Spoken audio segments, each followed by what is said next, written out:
Hello students, welcome to our channel. আজকের ভিডিওতে আমরা যে ইলেকট্রোস্ট্যাটিক্স চ্যাপ্টারটা পড়ছিলাম তার সেকেন্ড ক্লাস আমরা এখানে আলোচনা করব। এই ভিডিওতে আমরা মূলত ইলেকট্রিক ফিল্ড বা বাংলা যাকে বলে তড়িৎ ক্ষেত্র সম্পর্কে ডিটেলসে কিন্তু আলোচনা করব। এবারে তোমাকে তড়িৎ ক্ষেত্র জানতে গেলে তোমাকে যেটা প্রথম জানতে হবে সেটা হচ্ছে কুলম্বের সূত্র, ঠিক আছে, অর্থাৎ কুলম্বস ল, ঠিক আছে।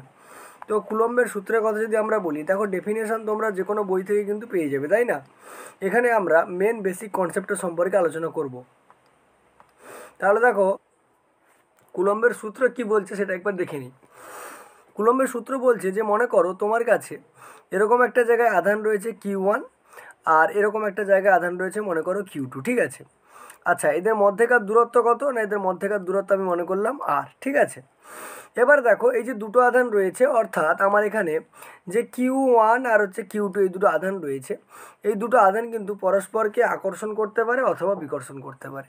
কখন তারা আকর্ষণ করবে? না, দুটো যদি বিপরীত জাতীয় আধান হয়, অর্থাৎ একটা পজিটিভ একটা নেগেটিভ হয়, সেক্ষেত্রে তারা পরস্পরকে আকর্ষণ করবে।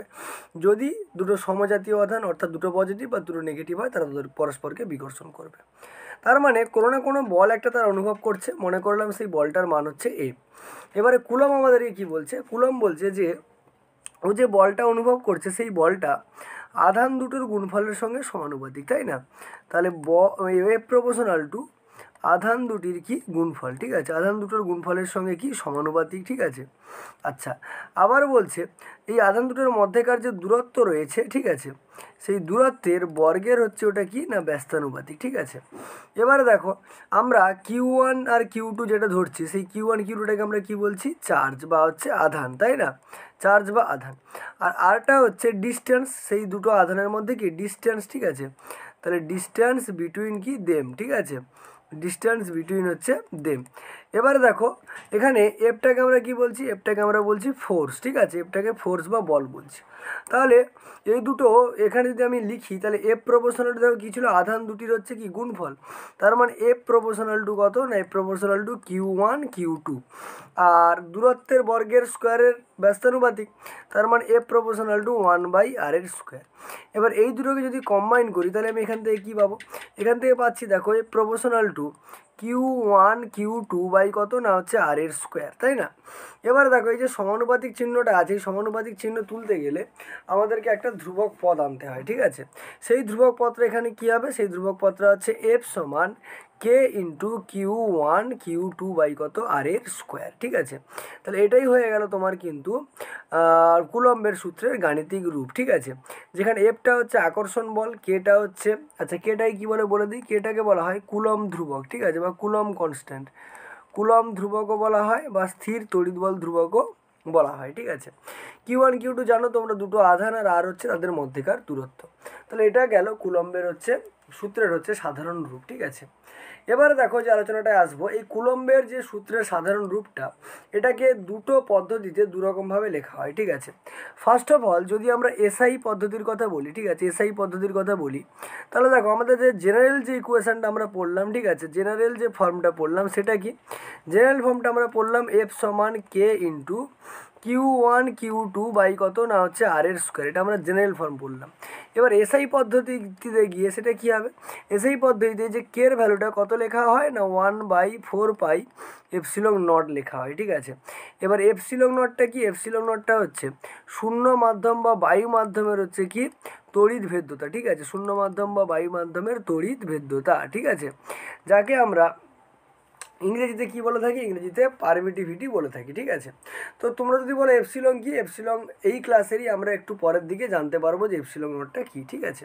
তো দেখো এই কের জায়গায় যদি ভ্যালুটা বসিয়ে দিই তাহলে আমার সূত্রটা কী দাঁড়াবে? ফর্মুলাটা এফ সমান 1/4 পাই এপসিলন নট, ঠিক আছে, Q1 Q2 বাই কত হবে? আর এর স্কোয়ার। তাহলে এটা তোমার হয়ে যাবে এসআই পদ্ধতিতে তোমার হচ্ছে কার রূপ? না কুলম্বের সূত্রের রূপ, ঠিক আছে।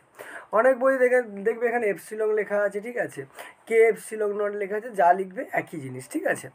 সেকেন্ডলি দেখো আমরা যদি সিজিএস পদ্ধতিতে চলে আসি, ঠিক আছে, তাহলে আমাদের এসআই পদ্ধতি হয়ে গেল। সিজিএস পদ্ধতিতে ব্যাপারটা কী হয় দেখো, সিজিএস পদ্ধতিতে যে কনস্ট্যান্ট টার্ম কেটা আছে, কে সমান আমরা লিখি 1/k, ছোটো হাতের কে। তাহলে যদি ভ্যালুটা বসিয়ে দিই, এফ সমান আমি কত পাবো? এফ সমান 1/4 pi epsilon naught, sorry 1 by, এক মিনিট একটু ক্লিয়ার করে নিই, 1 1/k into Q1 Q2 by কত আর এর স্কোয়ার, ঠিক আছে। তাহলে এই চলে গেল আমার কি না, এই চলে গেল আমার সিজিএস পদ্ধতিতে রূপ, ঠিক আছে। আশা করি তোমরা এখান থেকে বুঝতে পারলে। এবারে দেখো আমাদেরকে মাঝে মাঝে যেটা বের করতে দেয় সেটা হচ্ছে আমাদের যে এপসিলং নটটা দেখতে পাচ্ছ, এই এপসিলং নটের আমাকে একক বের করতে দেয়, একক, আর হচ্ছে এর হচ্ছে মাত্রা বের করতে দেয়, অর্থাৎ ডাইমেনশান বের করতে দেয়, ঠিক আছে। বুঝতে পারলে কি বললাম? এই এপসিলং এর মাত্রা আর ডাইমেনশান কিন্তু আমাদেরকে বের করতে দেয়, ঠিক আছে। তো সেটা কিভাবে বের করব চলো একবার দেখে নিই, ঠিক আছে। দেখো কে সমান আমরা বা এটাই এই পুরো টার্মটা যদি আমি লিখি তাহলে দেখো এপসিলং নটটা যদি ওখানে চলে যায় এফটা এখানে চলে আসবে, তাই না? তার মানে দেখো আমি এপসিলং নট সমান কী পাচ্ছি, এপসিলং নট সমান পাচ্ছি Q1 Q2, তাই না? Q1 Q2 ডিভাইডেড বাই 4 পাই, দেখো এপসিলং নটটা এপারে চলে গেছে, এফটা এখানে চলে আসবে, 4 পাই আর এর স্কোয়ার। তাহলে মাত্রার কথা যদি আমরা বলি, মাত্রাটা দেখো দুটো আধানের মাত্রার উপর নির্ভর করে এসআই পদ্ধতি আধানের মাত্রা কী হয়, কুলম। তাহলে কুলম, দুটো কুলম আছে মানে কুলম্বের স্কোয়ার। এই যে ডিভাইড বাইটা এটা কী হয়ে যায়, পার হয়ে যায়। 4 পাই এর তো কোনো ইউনিট নেই, বলের হচ্ছে একক কী হয় সেই পদ্ধতিতে না, হচ্ছে নিউটন, ঠিক আছে। ডট দূরত্বের একক হয় মিটার, যেহেতু আর স্কোয়ার আছে তাহলে কী হয়ে যাবে, মিটার স্কোয়ার। তাহলে coulomb square per newton metre square. এটাকে এভাবে লেখা যায় কুলম স্কোয়ার, নিউটনটা উপরে গেলে নিউটন ইনভার্স, আর মিটার স্কোয়ারটা উপরে গেলে মিটার টু দি পাওয়ার -2, ঠিক আছে। এবার দেখো এসআই ইউনিট গেল। এবারে এটাকে যদি আমরা হচ্ছে এটা হচ্ছে আমাদের কি গেল, এসআই ইউনিট, ঠিক আছে। সিজিএস পদ্ধতির কথা যদি আমরা বলি, সিজিএস পদ্ধতিতে দেখো কুলম স্কোয়ারটা কী হয়ে যাবে, স্ট্যাট কুলম হয়ে যাবে, তাই না? কারণ আধানের একক হচ্ছে সিজিএস পদ্ধতিতে স্ট্যাট কুলম বা ইএসইউ আধান হয়। তাহলে স্ট্যাট কুলম্বের স্কোয়ার, নিউটনটা কী হয়ে যাবে, ডাইন। তাহলে স্ট্যাট কুলম্বের স্কোয়ার ডাইন ইনভার্স, মিটারটা সেন্টিমিটার হয়ে যাবে, তাহলে সেন্টিমিটার টু দি পাওয়ার -2। তার মানে দেখো আমরা দুটো একক এখান থেকে বের করতে পারলাম। এবারে যদি আমরা মাত্রার কথায় চলে আসি তাহলে তোমরা দেখতে পাচ্ছ কি যে এপসিলং নটটা দুটো আধানের মাত্রার সঙ্গে সমান আর বল আর দূরত্বের মাত্রার সঙ্গে সমান। তাহলে দেখো দুটো আধানের মাত্রা যদি আমি ধরি তাহলে কিউর মাত্রা কত হয়, দেখো তোমাদের পাশে এখানে একটু করে দিই, এটা হচ্ছে এক্সট্রা মনে করো, ঠিক আছে, পাশে একটু করে দিচ্ছি। তোমরা চলতড়িৎ পড়ার সময় পড়বে যে আই সমান হচ্ছে কত হয়, কিউ বাই হচ্ছে টি হয়, যেখানে আইটা হচ্ছে প্রবাহ মাত্রা, আইটা কি, আইটা হচ্ছে প্রবাহ মাত্রা, ঠিক আছে, প্রবাহ মাত্রা। আচ্ছা কিউটা তো আধান জানো, আর টিটা হচ্ছে সময় বা হচ্ছে টাইম, ঠিক আছে। তাহলে এখান থেকে দেখো আমি কি পাবো, কিউ সমান আই ইন্টু কত পাবো, টি। এবারে দেখো আই এর মাত্রা, দেখো কিউর মাত্রা বের করতে গেলে আই আর টি এর মাত্রা জানতে হবে। আই এর মাত্রা আই হয় আর টি এর মাত্রা ক্যাপিটাল টি হয়। যেহেতু Q1 Q2 আছে তার মানে কত হয়ে যাবে, আই স্কোয়ার আর হচ্ছে টি স্কোয়ার, ঠিক আছে। এটা গেল Q1 Q2-র মাত্রা ডিভাইডেড বাই 4 পাই, তো কোনো মাত্রা হয় না যেহেতু এটা কনস্ট্যান্ট টার্ম, ঠিক আছে। বলের মাত্রা আমরা জানি কি হয় না, হচ্ছে mL/T⁻², হয়, ঠিক আছে। ইন্টু দেখো আর স্কোয়ার রয়েছে, আর স্কোয়ার মানে কি একটা দূরত্ব, দূরত্বের মাত্রা কি হয়, এল, তার মানে কত হয়ে যাবে, এল এর স্কোয়ার হয়ে যাবে। তাহলে এমটার মাথায় কিছু নেই মানে 1 আছে, ওপরে উঠলে কত হবে, m⁻⁻1। এখানে একটা এল আছে আর এখানে একটা এল স্কোয়ার আছে, যোগ গুণ হয়ে এল আর এল স্কোয়ার গুণ করলে এল কিউব, উপরে উঠলে l⁻⁻3, ঠিক আছে। আই স্কোয়ার আছে, আই স্কোয়ার বসিয়ে দিলাম। দেখো T⁻2 আছে, উপরে 2 উঠলে কত হবে, +2 হবে। তাহলে 2 আর এখানে আর টি স্কোয়ার আছে, তাহলে যোগ করলে কত হয়ে যাবে, গুণ করলে কত হয়ে যাবে, T⁻4 হয়ে যাবে। তার মানে তোমার মাত্রা কত দাঁড়াচ্ছে, m⁻1 l⁻3 I square T⁻4, ঠিক আছে। তাহলে এ পর্যন্ত দেখো আমরা মাত্রা টাত্রাগুলো সব বের করে ফেললাম, ঠিক আছে। এরপর যেটা আমরা বের করবো এই যে এপসিলং নট, এই এপসিলং নটের ভ্যালু বের করবো, ঠিক আছে। এপসিলং নটের ভ্যালু, তাহলে ভ্যালু অফ এপসিলং নট, ঠিক আছে। তাহলে এপসিলং নটের যদি আমরা ভ্যালু বের করি তাহলে আমরা কী পাবো, দেখো দেখো তোমরা এটা মনে রাখবে যে এপসিলং নটের ভ্যালু যেটা হয় শূন্য মাধ্যমের ক্ষেত্রে সেটা হচ্ছে 8.854 ইন্টু 10⁻⁻12, যেহেতু এসআই পদ্ধতি এটা, তাহলে কুলম স্কোয়ার, নিউটন ইনভার্স আর হচ্ছে মিটার ইনভার্স, ঠিক আছে। এবারে দেখো আমরা যদি 1/4 এপসিলং নটের কথা বলি, যেটা আমরা কনস্ট্যান্ট টার্ম ধরছিলাম আগের পেজে, দেখো এসআই পদ্ধতির জন্য এই যে 1/4 এপসিলং নট ধরছিলাম এর ভ্যালুটা বের করবো। এবারে দেখো 4 ভ্যালু তো আমরা জানি, এপসিলং নটের ভ্যালুটা বসিয়ে দেবো, দিলে বেরিয়ে যাবে, ঠিক আছে। তার মানে দেখো 1/4 ইন্টু পাই মানে কত, 22-এর সাথে লিখতে পারো বা 3.14 লিখতে পারো, ইন্টু দেখো কত আছে এপসিলং নটের মান 8.854 ইন্টু 10⁻⁻12। এটা যদি করে ফেলো তোমার ভ্যালু আসবে 9 × 10⁹ ঠিক আছে। এর একক কী হবে না newton metre square coulomb to the power -2। তুমি বলবে এর একক এটা হলো কেন?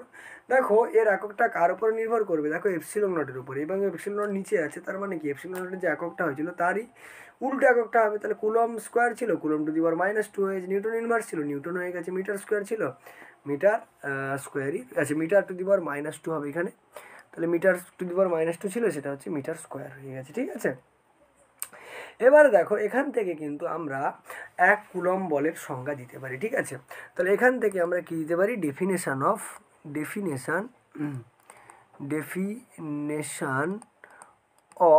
1 কুলম, ঠিক আছে। 1 কুলমের সংজ্ঞা আমরা দিতে পারি। কিভাবে দিতে পারি? দেখো আমরা যদি জেনারেল ফর্মটা লিখি যে F সমান 1/4πε0 Q1 Q2 বাই কত আর এর স্কোয়ার। এবারে দেখো আমি কি কি ধরে নিচ্ছি, আমি মনে করলাম Q1 সমান Q2 সমান 1 কুলম, কারণ আমাকে 1 কুলমের সংজ্ঞা দিতে হবে। আর এর ভ্যালুটাও আমি 1 ধরে নিলাম। আর 1/4πε0 ভ্যালু কত বেরিয়েছে, 9 × 10⁹। তাহলে সবগুলো ভ্যালু যদি এখানে ইনপুট করে দিই, F সমান কত পাবো না 9 × 10⁹ হচ্ছে নিউটন পাবো, ঠিক আছে। তাহলে আমার সংজ্ঞা কি বলবো না পরস্পর দুটি 1 কুলম আধান, ঠিক আছে, পরস্পর দুটি সমজাতীয় 1 কুলম আধান পরস্পরের থেকে যদি 1 মিটার দূরত্বে অবস্থান করে এবং তারা পরস্পর যদি 9 × 10⁹ নিউটন বিকর্ষণ বল কাজ করে, তবে তাদের প্রত্যেকটি আধানকে আমরা কি বলবো 1 কুলম আধান বলবো। আর একবার বলছি যে যদি দুটি আধান পরস্পরের থেকে 1 মিটার দূরত্বে থাকা অবস্থায় পরস্পর সমজাতীয় আধানগুলি 9 × 10⁹ নিউটন বিকর্ষণ বল কাজ মানে অনুভব করে, তখন এই প্রত্যেকটি আধানকে কি বলা হবে 1 কুলম কিন্তু বলা হবে, ঠিক আছে। তাহলে আশা করি তোমরা কিন্তু এটা বুঝতে পারলে, ঠিক আছে। নেক্সট যেটা আমরা আলোচনায় চলে আসবো সেটা হচ্ছে মাধ্যমের পরাবৈদ্যুতিক ধ্রুবক, ঠিক আছে। মাধ্যমের পরাবৈদ্যুতিক ধ্রুবক কাকে বলে, ঠিক আছে। তার মানে আমাদের এবার আলোচনার বিষয় dielectric constant of a medium, ঠিক আছে। আমরা আলোচনা কি করব, ডাই ইলেকট্রিক, ঠিক আছে, ডাই ইলেকট্রিক কনস্ট্যান্ট, ঠিক আছে, dielectric constant of a medium, dielectric constant of a medium মানে মাধ্যমের পরাবৈদ্যুতিক ধ্রুবক কাকে বলে, ঠিক আছে। দেখো এটা মনে রাখার জন্য তোমাদেরকে কি মনে রাখতে হবে না এই ডাইইলেকট্রিক কনস্ট্যান্টটাকে অনেক বইতে দেখবে কে দিয়েও প্রকাশ করা থাকে, অনেক বইতে এপসিলন আর দিয়েও প্রকাশ করা থাকে, যেটা খুশি করতে পারো। এটা সমান হয় এপসিলন বাই হচ্ছে এপসিলন নট। আর এপসিলন মানেই জানো হচ্ছে তড়িৎ ভেদ্যতা। আর এপসিলনটা কি হচ্ছে যে কোনো মাধ্যমের, ঠিক আছে, যে কোনো মাধ্যমের, ঠিক আছে, যে কোনো মাধ্যমের তড়িৎ ভেদ্যতা, ঠিক আছে, যে কোনো মাধ্যমের তড়িৎ ভেদ্যতা, ঠিক আছে।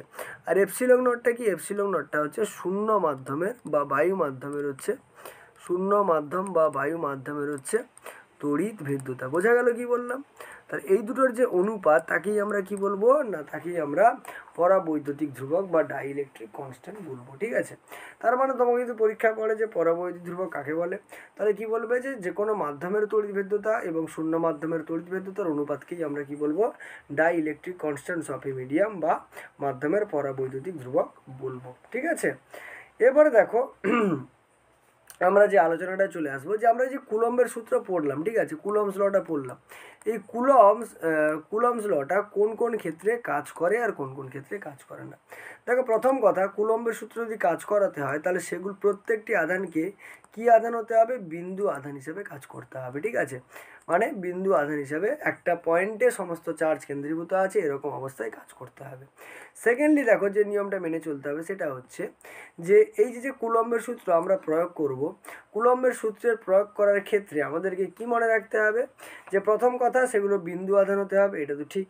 তারপরে হচ্ছে যে বিন্দু মানে যে আধানগুলো নেব, ঠিক আছে, সেই আধানের আকার তার দূরত্বের চেয়ে ছোট হতে হবে, তাদের মধ্যেকার দূরত্বের চেয়ে ছোট হতে হবে, ঠিক আছে, দূরত্বের চেয়ে ছোট হতে হবে। থার্ডলি যে জায়গাটা এটা কাজ করবে সেটা হচ্ছে যে এই মানে তোমার কুলম্বের সূত্রটা নিউক্লিয় দূরত্বের চেয়ে বেশি দূরে, মানে নিউক্লিয় দূরত্ব, অর্থাৎ নিউক্লিয় দূরত্ব কত হয়, নিয়ারলি ইজিক্যাল টু হচ্ছে 10⁻⁻15 মিটার, ঠিক আছে। এর থেকে বেশি দূরত্বে কিন্তু এটা আর কাজ করে না, ঠিক আছে।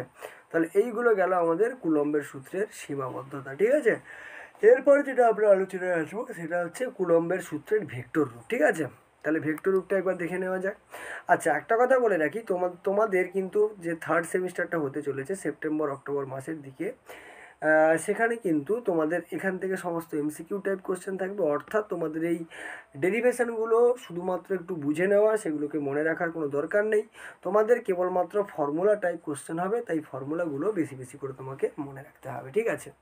আচ্ছা, এই ভিডিওর শেষে আমি কিছু ইনফরমেশান তোমাদেরকে দেব, যেগুলো আমাদের যে টিচার ওরিয়েন্টেশন প্রোগ্রাম হয়েছিল তোমাদের উচ্চ মাধ্যমিক বোর্ড থেকে, সেখানে কী কী তথ্যগুলো আমাদের আলোচনা হয়েছে সেগুলো সম্পর্কে একটা ডিটেলস তোমাদের এই ভিডিওর শেষে আমি বলে দেবো, যাতে তোমাদের পরীক্ষা দিতে সুবিধা হয়, ঠিক আছে।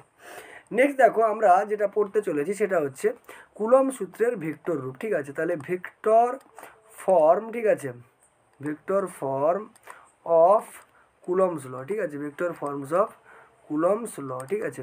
কুলম্বের সূত্রের ভেক্টর রূপ আমরা জানতে চলেছি, ঠিক আছে। কুলম্বের সূত্রের তাহলে ভেক্টর রূপটা কীভাবে বের করানো যাবে?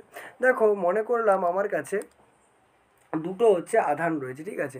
মনে করো এই জায়গায় একটা আধান রয়েছে, ঠিক আছে, এটা হচ্ছে Q1, আর এই জায়গায় একটা আধান রয়েছে মনে করো Q2, ঠিক আছে।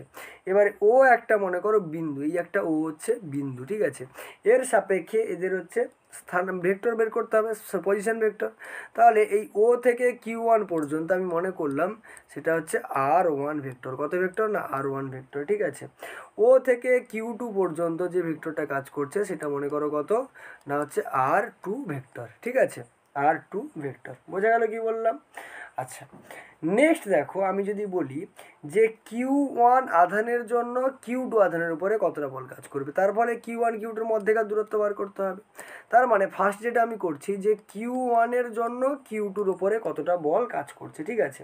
কতটা বল কাজ করবে না, দেখো F ভেক্টর সমান বা F12 যদি আমি ধরে নিই, F12 ভেক্টর সমান কি পাবো আমি? না পাবো হচ্ছে 1/4πε0 Q1 Q2 বাই কত না R21 square into R21 cap, ঠিক আছে। R21টা কি? R21 হচ্ছে Q1 আধানের সাপেক্ষে Q2 এর অবস্থান ভেক্টর, অর্থাৎ এটাই তোমার হচ্ছে R21 ভেক্টর। সিমিলারলি Q2-র সাপেক্ষে Q1-এর যে ভেক্টরটা হবে সেটা হচ্ছে R12 ভেক্টর, ঠিক আছে। সেটা আমরা পরে জানবো। বোঝা গেল কি বললাম? তাহলে এই গেল হচ্ছে আমার Q1-এর জন্য Q2-র উপরে তোমার হচ্ছে বল, ঠিক আছে।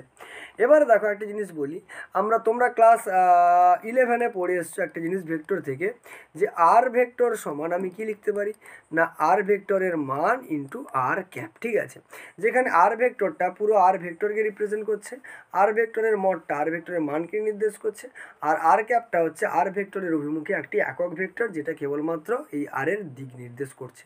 এখান থেকে দেখো আর ক্যাপ সমান কি পাবো, দেখো এটা গুণ ছিল পারি গিয়ে ভাগ হয়ে যাবে, তার মানে R vector by mod of R vector বা আর ভেক্টরের মান, ঠিক আছে। তাহলে এখানে যদি ওই জিনিসটা বসিয়ে দিই তাহলে আমি কী পাবো না 1/4πε0 ইন্টু দেখো Q1 Q2 বাই R21-এর জায়গায় কত লিখবো আর ভেক্টর বাই R21 ভেক্টর। তার মানে R21 স্কোয়ার এখানে ছিল, আর এটা গুণ হবে, তার মানে কত হয়ে যাবে কিউব, আর এখানে হবে R21 ভেক্টর। বোঝা গেল কি বললো? সিমিলারলি আমি Q2 আধানের জন্য Q1 চার্জের উপরে বলটা বের করব। সেই বলটাকে আমি মনে করছি F21, সেই বলটার মান কত F21 ভেক্টর সমান দেখো 1/4πε0 থাকলো into Q1 Q2 divided by কত হবে R12 ভেক্টরের ক্ষেত্রে, এর ক্ষেত্রে কত R12 ভেক্টর, তার মানে R12 এর স্কোয়ার ইন্টু R12 এর ক্যাপ, ঠিক আছে। সিমিলারলি যদি আমি এইভাবে ভ্যালুটা বসিয়ে দিই কী পাবো আমি না 1/4πε0 Q1 Q2 বাই R12 এর কিউব হয়ে যাবে, আর এখানে R12 ভেক্টর হয়ে যাবে, ঠিক আছে। তাহলে আমার F21 আর F12 ভ্যালু পেয়ে গেলাম, ঠিক আছে। বোঝা গেল কি বললাম? তাহলে দেখো এখন আমরা যদি খেয়াল করি এখানে আমরা দেখতে পাবো কি যে এই যে r21 ভেক্টর আর r12 ভেক্টর দুটোর মান কিন্তু একই, কিন্তু এরা পরস্পর বিপরীতমুখী। r21 ভেক্টর এদিক বরাবর কাজ করছে, r12 ভেক্টর এদিক বরাবর কাজ করছে। তার মানে দুটোর ভ্যালু একই, কিন্তু তাদের হচ্ছে মানটা আলাদা, তাই না? তার মানে দেখো আমি কি লিখতে পারি যে যে r12 ভেক্টর, ঠিক আছে, r12, ঠিক আছে, r12 ভেক্টর সমান মাইনাস অফ r21 ভেক্টর লিখতে পারি, ঠিক আছে, যেহেতু তাদের ভ্যালু একই, শুধুমাত্র ডাইরেকশানটা আলাদা, ঠিক আছে। তাহলে দেখো এটাকে যদি আমরা 1 নম্বর সমীকরণ দিয়ে দিই এবং এইখানে যদি আমি কি করি যে r12 জায়গায় এই মানটা বসিয়ে দিই, তাহলে আমি কি পাবো না, দেখো পাচ্ছি কি 1/4πε0 into Q1 Q2 by r12 এর কিউব। দেখো মাইনাস r21 আছে, তার মানে r12 জায়গায় আমরা কত লিখবো 21 এর কিউব আর r21 ক্যাপ, সঙ্গে বাইরে একটা মাইনাস চলে আসবে এই মাইনাসটার জন্য। দেখো এটাকে যদি আমরা 2 নম্বর ইকুয়েশান কনসিডার করি, দেখো এধারে F12 আর এধারে কত F21, তার মানে দুটো বলের মান তো কী হবে, দুটো বলের মান ইকুয়াল হবে কিনা সেটা আমরা পরে দেখছি।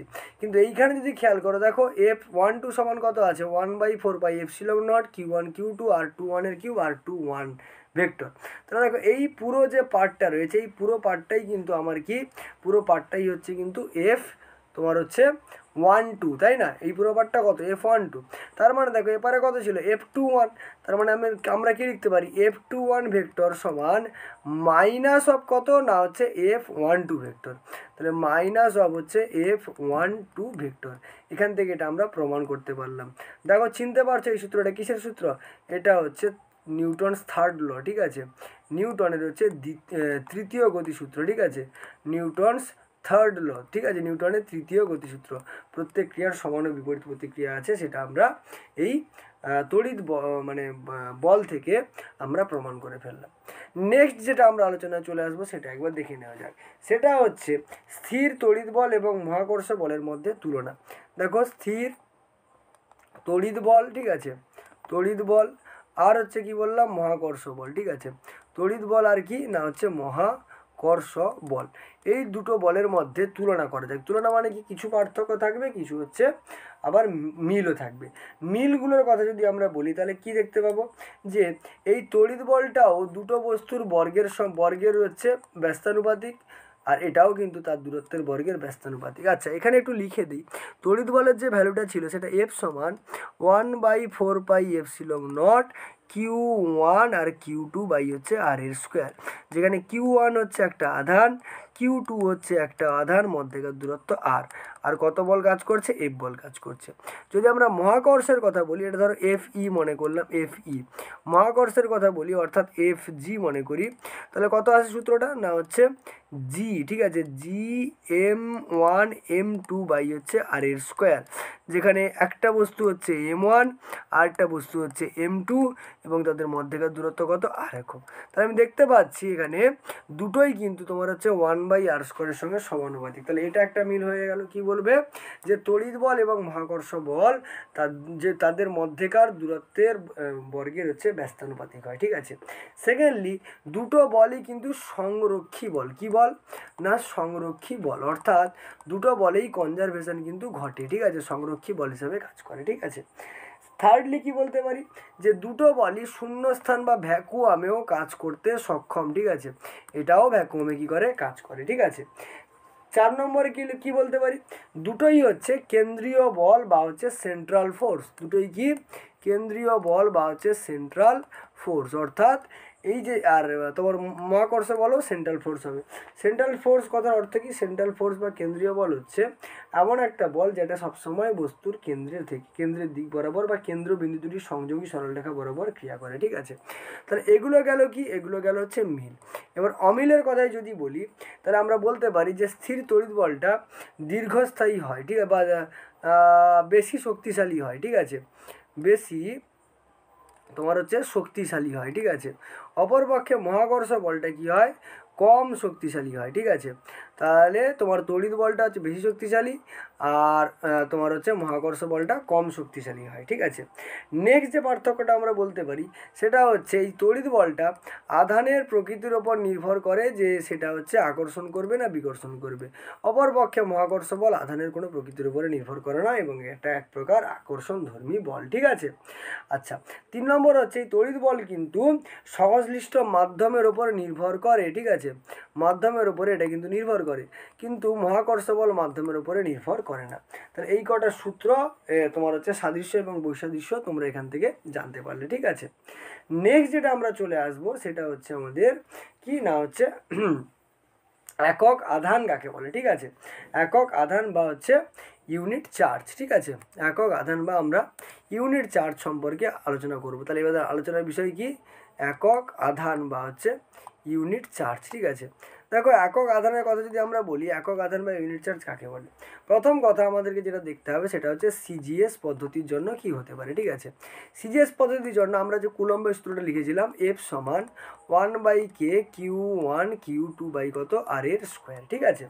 এবারে যদি আমরা শূন্যস্থানের ক্ষেত্রে ধরি তাহলে দেখো এফ এর মান কত, এফ এর মান হচ্ছে 1 ডাইন, ঠিক আছে, সিজিএস পদ্ধতিতে বলছি, ঠিক আছে।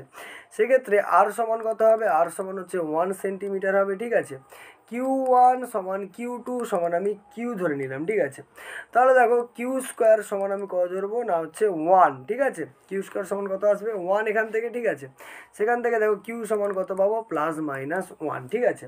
তাহলে সংজ্ঞা এবার আমরা কীভাবে বলবো না, দুটো সমপরিমাণ বিন্দু আধানকে শূন্যস্থানের বায়ু মাধ্যমে পরস্পরের থেকে যদি আমরা 1 সেন্টিমিটার, ঠিক আছে, পরস্পরের থেকে 1 সেন্টিমিটার দূরত্বে রাখি এবং তারা যদি পরস্পরের মধ্যে এক ডাইন বল কাজ করে তখন ওই দুটি আধানের প্রত্যেকটিকে বিন্দু আধান বা হচ্ছে একক আধান হিসেবে চিহ্নিত করা হবে, ঠিক আছে। তাহলে একক আধান কাকে বলে না, দুটো সমপরিমাণ বিন্দু আধানকে শূন্যস্থান বা বায়ু মাধ্যমে 1 সেন্টিমিটার দূরত্বে রাখলে তারা যদি পরস্পরের উপরে এক ডাইন বল অনুভব করে পরস্পর, তখন ওই প্রত্যেকটি আধানকে একক আধান হিসেবে বা ইউনিট চার্জ হিসেবে কল্পনা করা যায়, ঠিক আছে। এবার যদি আমরা এসআই এর কথা বলি, এসআই অলরেডি বলে দিয়েছি আমরা, ঠিক আছে। কোনটা বললাম বলো তো, এসআইয়ের ক্ষেত্রে আমরা বললাম যে 1/4πε0 মান কত হবে 9 × 10⁹ হবে, ঠিক আছে। সেক্ষেত্রে এফ সমান কত বেরোবে 9 × 10⁹। যখন আমরা কি ধরেছিলাম Q1 সমান Q2 সমান হচ্ছে কত না হচ্ছে 1 কুলম, ঠিক আছে। দূরত্বটা কত ধরেছিলাম 1 মিটার, ঠিক আছে। এবং এক্ষেত্রে কের ভ্যালুটাকে আমরা কত ধরেছিলাম, সরি কের ভ্যালু লেখার দরকার নেই, তাহলে হচ্ছে আর এর মানটা 1 মিটার ধরেছিলাম। তাহলে সংজ্ঞাটা কীভাবে বলতাম, সংজ্ঞাটা বলতাম যে দুটো আধান পরস্পরের থেকে যদি 1 মিটার দূরত্বে অবস্থান করে, সমপরিমাণ আধান বা সমজাতীয় আধান, এবং তারা যদি 9 × 10⁹ নিউটন বল অনুভব করে, তখন ওই প্রত্যেকটি আধানকে কি বলা হবে 1 কুলম আধান কিন্তু বলা হবে, ঠিক আছে। প্রত্যেকটি আধানকে কী বলা হবে 1 কুলম আধান বলা হবে, ঠিক আছে। তো আজকের মোটামুটি ক্লাসে এটুকু রাখছি, পরের ক্লাসে আমরা এর পরের পার্টটা সম্পর্কে আলোচনা করব, ঠিক আছে। এবারে চলে আসি দেখো আমাদের ডিসেম্বর মাসের দিকে, ঠিক আছে। একদম তুমি ধরতে পারো ডিসেম্বর মাসের দিকে একটা কিন্তু টিচার ওরিয়েন্টেশন প্রোগ্রাম কিন্তু হয়েছিল, ঠিক আছে। টিচার ওরিয়েন্টেশন প্রোগ্রাম, ঠিক আছে, টিচার ওরিয়েন্টেশন প্রোগ্রাম হয়েছিল, যেখানে এই যে তোমাদের যে নিউ সিলেবাস তোমরা ক্লাস 11 থেকে পেয়েছো, যে নিউ সিলেবাস, ঠিক আছে, সেই নিউ সিলেবাস সম্পর্কে বেশ কিছু আলাপ আলোচনা আমাদের করা হলো, ঠিক আছে। সেগুলো সম্পর্কে কি বলা হয়েছে সেগুলো তোমাদেরকে একটু বলি, ঠিক আছে। প্রথম কথা যেটা বলা হয়েছে সেটা একটু বলি, সেটা হচ্ছে কি না, তোমরা জানো তোমাদের যে এক্সামটা আজ পর্যন্ত বা আগের বছর তোমরা 11-এ অলরেডি দিয়েছো এবং যারা 11-এ দেখছো তারা দেবে, ঠিক আছে। তোমাদের 4টে সেমিস্টার করা হয়েছে, একটা হচ্ছে first semester, second semester, third semester আর হচ্ছে ফোর্থ সেমিস্টার, ঠিক আছে। প্রত্যেকটাতে 35 নাম্বার করে। দেখো ফার্স্ট আর সেকেন্ড মিলিয়ে তোমার হবে ক্লাস 11, থার্ড আর ফোর্থ মিলিয়ে তোমার হবে ক্লাস 12, ঠিক আছে। ফার্স্ট ইউনিট পুরো এমসিকিউ বেস, 35টা কি থাকবে, শুধুমাত্র এমসিকিউ থাকবে। এখানে কিন্তু 35 নম্বরের সব 2 আর 3 নম্বর আর 5 নম্বরের কোশ্চেন।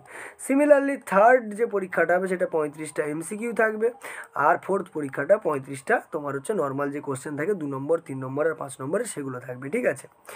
আর যেরকম তোমার প্র্যাকটিক্যাল পরীক্ষা 30 নম্বরের হতো, সেটা সেকেন্ড সেমিস্টারের পরে এখানে 30 নম্বর হবে, আর এখানে ফোর্থ সেমিস্টারের আগে কিন্তু 30 নম্বর তোমার প্র্যাকটিক্যাল পরীক্ষা হয়ে যাচ্ছে, ঠিক আছে। আগে যে ব্যাপারটা ছিল তোমরা জানতে যে 70 নম্বরের একদম রিটিন হতো, তার সঙ্গে সঙ্গে 30 নম্বরের প্র্যাকটিক্যাল হতো। এবার তোমাকে এই 70-এর মধ্যে লিখে কিন্তু 21 পেতেই হতো, তবে এই প্র্যাকটিক্যালের নম্বর যোগ হতো। যদি তুমি এখানে 21 না পাও, প্র্যাকটিক্যালে যদি 30ও পাও, তাহলেও কিন্তু তুমি ফেল হিসাবে কিন্তু বা অসফল হিসাবে কিন্তু চিহ্নিত হয়ে যেতে। এবারে দেখো, যদি আমরা এখানে যদি আমরা কথা বলি, পর্ষদ তোমাকে এটা বলছে যে তোমাকে যে ফার্স্ট সেমিস্টারটা হবে, আমি একটু বলে দিই, ফার্স্ট সেমিস্টারটা তোমার হবে সেপ্টেম্বর কি হচ্ছে অক্টোবর, ঠিক আছে। সিমিলারলি ক্লাস 12-এর যে থার্ড সেমিস্টারটা হবে সেটাও তোমার সেপ্টেম্বর অক্টোবর এই নাগাদ হবে। সেকেন্ড সেমিস্টারের কথা যদি বলি, এটা মোস্ট প্রবাবলি তোমার হচ্ছে মার্চ বা হচ্ছে, আচ্ছা মার্চ না লিখে একবারে লিখে দিই, তোমাদের যে সেকেন্ড সেমিস্টারটা করা হয়েছে সেটা হচ্ছে ফেব্রুয়ারি অথবা মার্চ, ঠিক আছে, ফেব্রুয়ারি অথবা কি মার্চ, ঠিক আছে। সিমিলারলি ফোর্থ সেমিস্টার তো তোমাদের 12-এর হচ্ছে ফেব্রুয়ারি আর মার্চে, ঠিক আছে। তোমরা রুটিন অলরেডি পেয়ে গেছো, আমি সবার কথা ভেবে ভিডিওটা বানাচ্ছি। এবারে দেখো আমাদের পর্ষদ কি বলছে, যে তুমি কত পেলে পাস, ঠিক আছে। পাস করতে গেলে তোমাকে এই 35-এর মধ্যে 10 মিনিমাম পেতে হবে, ঠিক আছে।